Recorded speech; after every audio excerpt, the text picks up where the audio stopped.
it's my first time speaking to this number of people, so I'm a little nervous. I'm not going to preach anything, but I'm just going to say how God used us and what happened and through my whole life. And because I grow up, seeing all these things and how God used us and how things go in India and like what we do and everything. So we started with like 3 children. My dad was like, he just completed his graduation and he got married. So he wants to, praise God and, preach a gospel to the villages because no one knows God and no one knows, how to get saved and like no one preaching them or anything.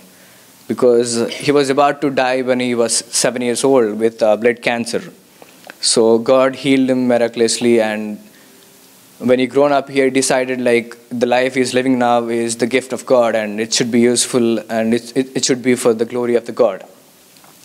So he started like orphanage, but we had only like 3 children. So I was like very little when they started.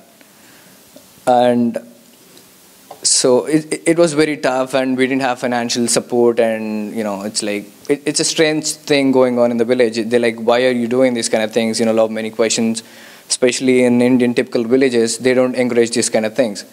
That too, we have this caste system and all these things. So it's if you're like Christian, you're like cheap people, or like they don't talk much to you and they don't let you, they don't even let us take water from the same well as they do. So we have to walk a long way to get the water. It's like we're like separated people from them.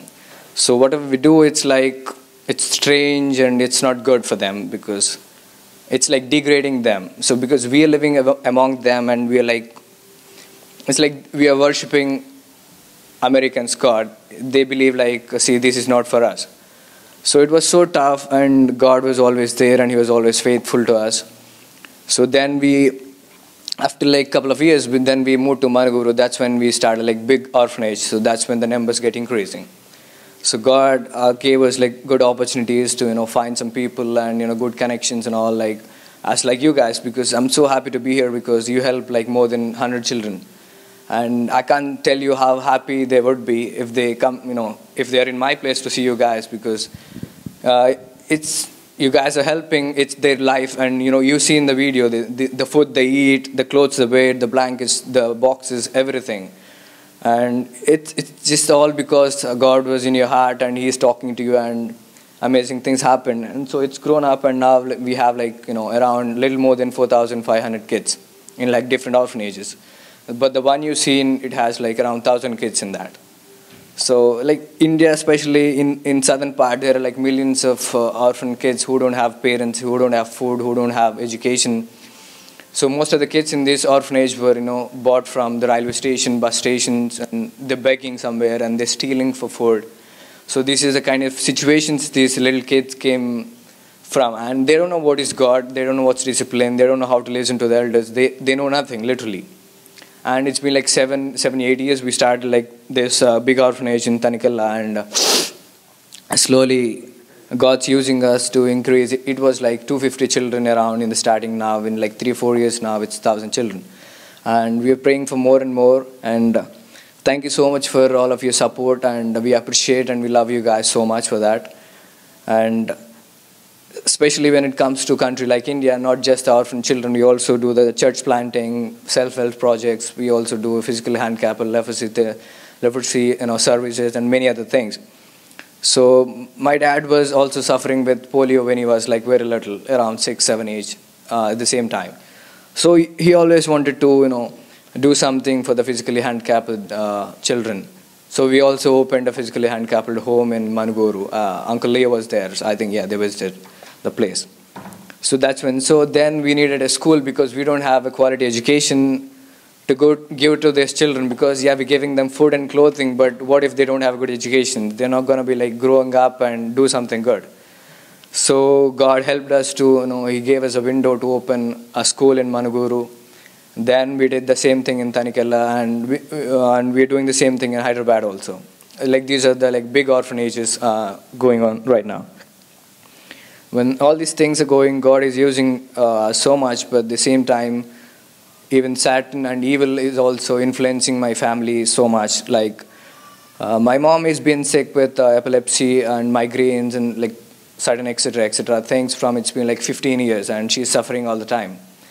So that's how it's trying to drag my family down, and but we have nothing to complain about because God's been faithful, and He's the only reason we're doing what we're doing, and I'm standing right here.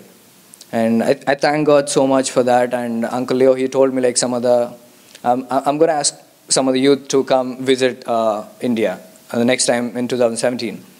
And already like many children, youth and younger people and like old people, many of them, they visited the places and things what we do.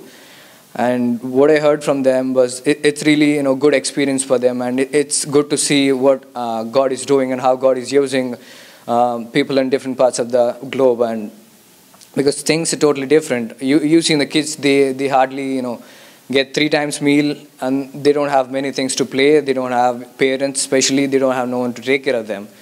So when they get very little, also they'll be more than happy, and they are thankful to God for what He has given. When I see here, they have everything. Well, it's God's blessing, and what we have is because people like you are helping us. Because with God we have everything, and without Him we have nothing. That's what we read yesterday. So when we were praying as a family, so God is helping through you guys, and I'm so thankful. It's like I'm representing all of them. So I'm so thankful for all your support and prayers. And we're planning to increase the number of children more and more. So please pray for that. And we're also planning for new vocational degree colleges, so that it's like construction, woodwork and all these things, so that when they grow up, when they finish their high school, these kind of things, it's easy to get a job in this field. So it's good way of earning. So we have vocational college, we have nursing, we have Bible college also. So whatever the field the children like when they grow up, so they choose their own path. But I'm so proud and happy to say that they're all growing in Christ very well. Yeah, they pray 3 times a day, and as you've seen, they're very dedicated and very close to God, and most of them, they have very good encounters with Christ. And there are a lot of testimonies to share, but I think it will be a wonderful experience for you guys to come and visit us, and we'll definitely take care of you. We know what kind of food you eat, so don't worry about that. And yeah, it's pretty safe now. It's not very dangerous, but yeah, it's fine. So food is fine, atmosphere is fine. You're going to have wonderful time with the little kids. They're going to love you so much. So please come visit us, and there is a lot more than what's in the video and what I'm saying. So when you come and see that I can't explain everything, right? So it's like it's more than what I can ever explain or like what I can express to you guys right now. So I'm asking you guys, if there is a possibility, please come visit us, and we will definitely pray for you and we'll take care of you. And thank you so much for the opportunity, and thank you so much for helping us. More than 3%, I guess. Yeah, the stats say around 7, I guess, but yeah, it's 3. 3% includes everybody. Catholic, everything. And we have this other thing, because in India it's divided based on the caste. So even if you're a Christian, you go to the least caste thing. So it's like that's one way of cutting off. So it's around 3%, I guess. Yeah. And yeah, I think you heard about people got killed just because they're Christians. And yeah, it's in Orissa, and now we're praying for it. We're supporting them with food, blankets and Bibles and refugee and whatever we can. And it's getting better, and so many people are praying for that. And I think yeah, it's getting better now. They're a little safe compared to it used to be, because they killed them just because they're Christians. They burned their homes, they burned churches. They were hiding in the forest. Many children, they died because they can't live in the forest. Many children, old people. It really was very bad situation for them, and we're praying so much for that. And now it's getting better. Yeah. So if you have any questions about coming to India, like how it's going to be, what you're going to do, like anything, yeah, please ask me.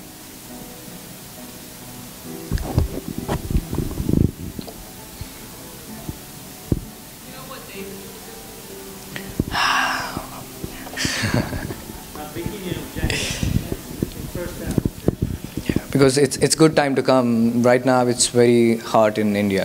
It's not recommended. So January is good. It's cold. It's gonna be fine. Yeah. What's the average salary of Well, that depends on the state, because in like up north there are like very rich people. They are all billionaires and all. Like, see, you can't compare them to the normal people. So when it comes to okay, I know the people who work with us and around the society, it's going to be like 10,000. So 10,000 rupees per month. It's an average. So some people may get less, some may get more, but So how much is it to a dollar again? to a dollar, so 10,000 is like 150, a little more than 150, I guess. It's like $150 a month. Yeah, that's the medium salary what they get. Yeah. What's like the cost of living? Well, depends. The people, because the middle class, the rich people and the low people, so the 10,000 is really not enough for them, like for the schooling of the kids, nothing. It's always less than what they need, yeah. So they at least need like 15,000-20,000 a month. So they borrow some money from the bank or from like people who give borrowing. Like they just do it as a cycle. So they pay them back when they get the monthly salaries or whatever. Yeah, so it's like that. So that's one of the reasons. Most of the pastors they don't have enough money to feed their children this thing. So we also take their children to the orphanages. So we give them education, food, and everything they need. So yeah. That's the thing. Because being a missionary, and especially like in India, is really very, very tough. Because one thing, it's about the society, and second thing, it's about the financial situation. It's really bad. Yeah. Does your family belong to a caste, a Christian family, or when it comes to caste, my family, my mom and dad, they belong to like higher caste. But yeah, but they were poor, so it doesn't make any difference. Yeah. So if you're poor, then it doesn't matter which caste you belong to, but if you're rich, then it's different, yeah. My mom's family, they were rich. So they left everything when they believed Christ, because none of the family or relatives, they want to follow them. So they left everything. They came to a different place, then they started preaching, and they built church and all that stuff. It's the same thing with my dad. They were like very poor. They didn't have proper meals.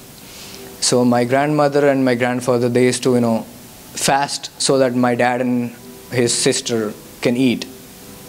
So that's a bad situation they were in. And when he started like going to Bible college, and he's like, I want to go to villages and preach, they're like, why are you like, you mad? Why are you doing this? You don't even have food to eat, and why are you doing all this stuff? But he had a vision, and God talked to him, so he's seen all these things happening. So it's been like 20-21 years we started. So it's just God's grace, and he just believed in. So things happen, yeah.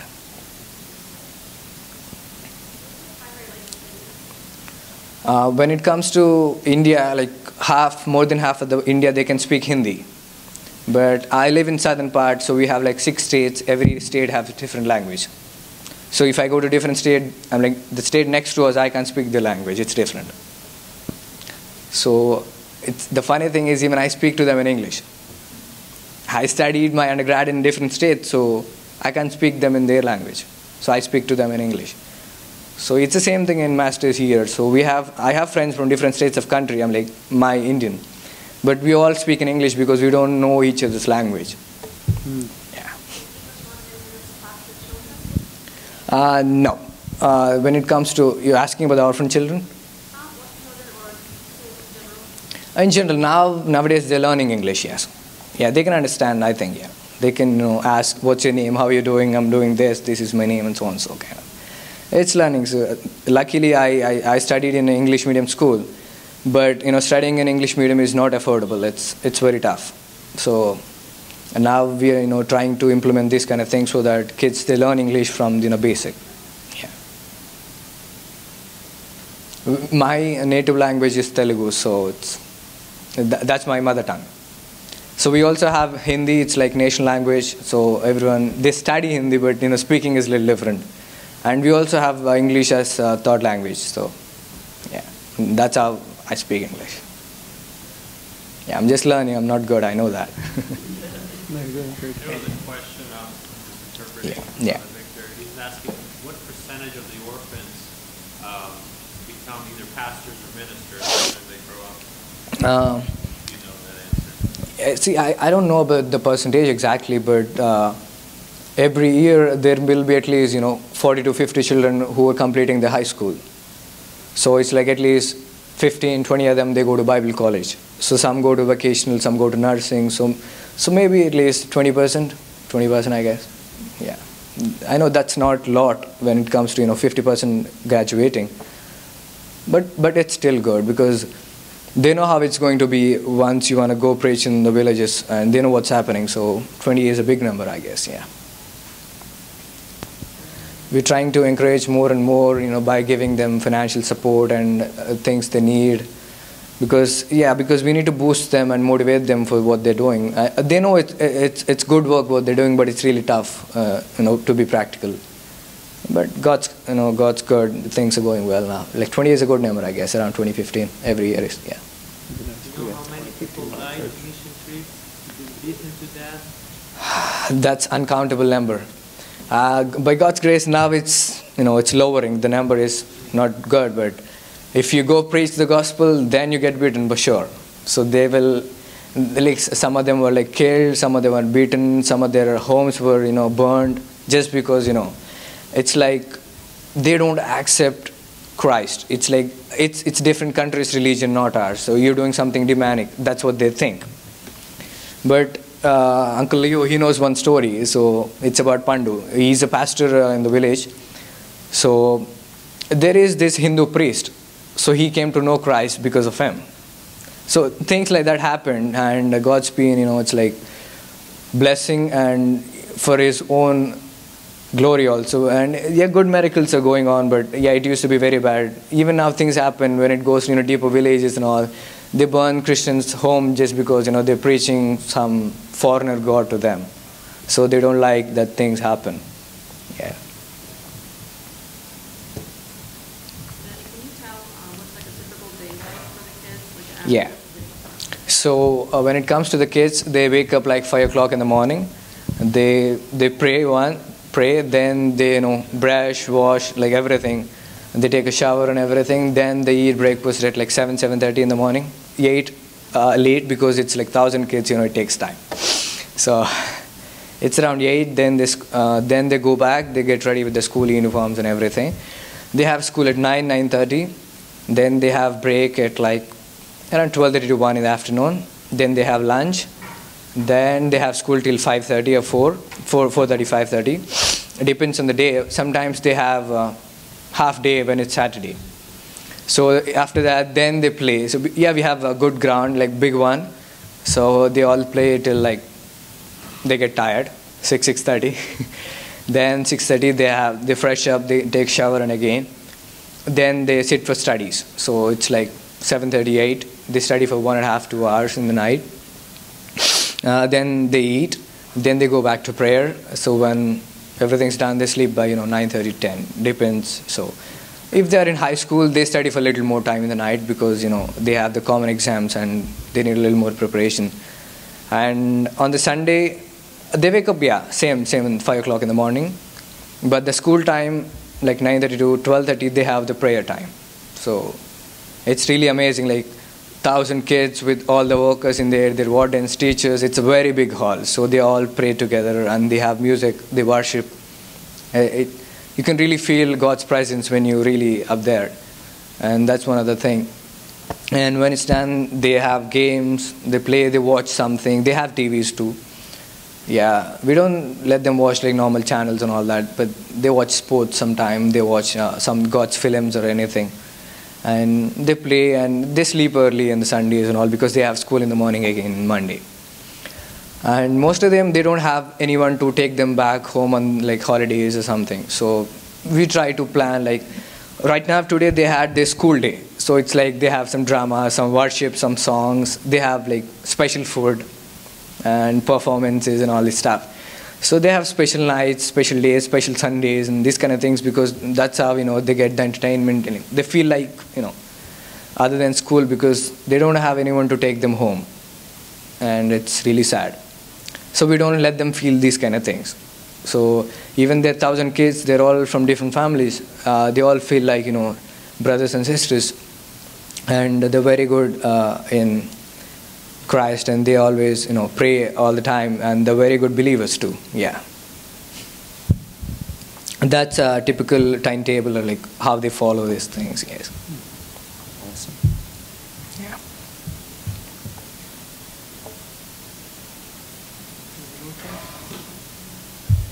What would be the Yeah. Yeah, there are like certain couple of things you can do. You can, spend time with the children. You can teach them English. You can teach them some songs, and you can spend time with them, because it doesn't matter. Like, there are many kids, so you have so much. Even if you have so much time, it will be enough, to spend time with them. You can also go to the Bible college students, because even they're in Bible college, they're not like old as, they're like my age, around 20, 21. So the young, and it's good to interact with them and see what they're learning, how they're preparing themselves for the field work, and what they're going to do after that. And whatever you guys, you can get the motivation from them, and they can get motivation from you, because you're coming all the way from here to India just to see what they're doing and all that stuff. And you can see how God's using them. You can visit churches, you can go to some villages, and you can go to not just this orphanage, different orphanages, leper colonies.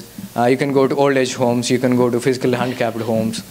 There are like many, many things you can always do, because there is always something happening every day. Yeah. You can bring them candies, because they love candies. And like, who gives the more candies, that's where they come. And they like, they learn some like couple of English songs. They can sing songs for you. They like pictures. They like, take my picture, mine. Like, it's like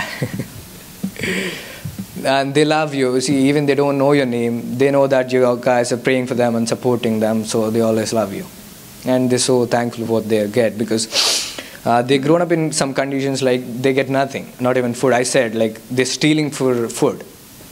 So now they have education, they have discipline, they have proper clothes, they have bed, food, and everything. They have people who's taking care of them. So yeah, they know what they're getting, and they're so thankful, and for that.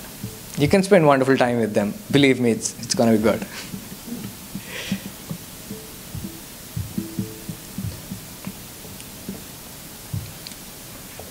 All right. There's no other questions.